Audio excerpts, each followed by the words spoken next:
It's not so long ago that when Evan would say, we can have a 50-state strategy for marriage, people would go, that Evan Wolfson, he's a little crazy. They'd whisper it, like my mother used to say someone was getting a divorce. People would whisper that Evan was crazy. Somehow that made it less impactful when she whispered it. But the truth is, almost every really good and important idea was ridiculed as crazy when somebody first came out with it. So Evan, thank you for not listening, for having enough belief in yourself to know what the right path was. So thank you. I really believe that this year we will win marriage equality in New York. And I believe when that happens, that is going to not only help New Yorkers, but it's going to create a tremendous wind at the back of this movement nationally. Because think of what New York not having marriage equality allows other states to do.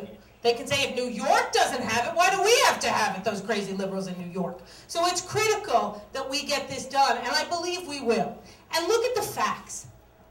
George Honorado, a senator from Queens, voted no and almost immediately announced his retirement. He knew voting no on marriage equality, which apparently was what he actually felt, would render him unable to win re-election from Sunnyside and Woodside, Queens. That is a remarkable fact, a remarkable political change. Why is that a fact? Sunnyside and Woodside neighborhoods that historically have been known mostly as Irish enclaves, because they're now Irish/gay enclaves. And folks have gone there and and put down roots and come out of the closet. And they've changed how elected officials look at neighborhoods and districts throughout New York and the rest of the country. And that's the power beyond supporting marriage equality, beyond your financial contribution. That is the power all of you have and the change all of you have made in neighborhoods all throughout this city. And don't ever underestimate that. People, elected officials, knowing you're LGBT and you live in neighborhoods beyond my district, changes the political consequences of voting the wrong way. So you all need to be so incredibly proud of yourself for having changed that dynamic in New York. Sometimes I think people like to think of the issue of marriage as something that's frivolous, that doesn't really matter. But a few minutes ago, I was talking to two gentlemen who are here, who've been together for 29 years. They went to another country to get married. That must have been a both exciting and difficult airplane flight, right? You're heading to a marriage, but you had to leave your home to get it. You're heading to rights, and you had to leave the place you pay taxes to, the place you believe in so much you put down roots to get it. And then they told me they're two beautiful children. They're trying to get them passports in that country, and it's just a legal mess. That's commitment. That's love.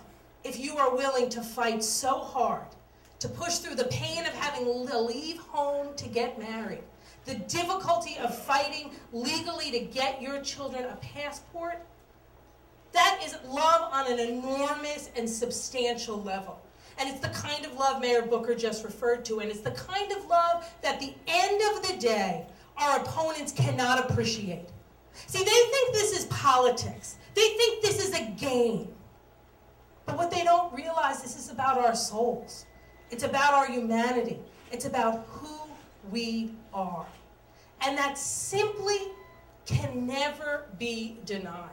And by all of you being here tonight and writing checks at a time in the economy when it's hard to do, you make sure we have the resources and the organization to make sure that humanity is compelled forward. So for that, I am forever in your gratitude. And I know that that generosity and that belief, and lesser communities after the defeat last year would have turned bitter and angry. And nobody has done that.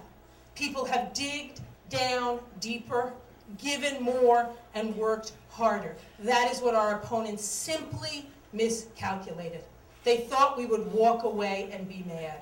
So thank you all for not walking away, continuing to walk forward, for believing in yourselves and your families and your community. And I can't wait not to invite myself, but till we're back here celebrating the passage of marriage equality and another tool in the toolbox for freedom to marry everyone.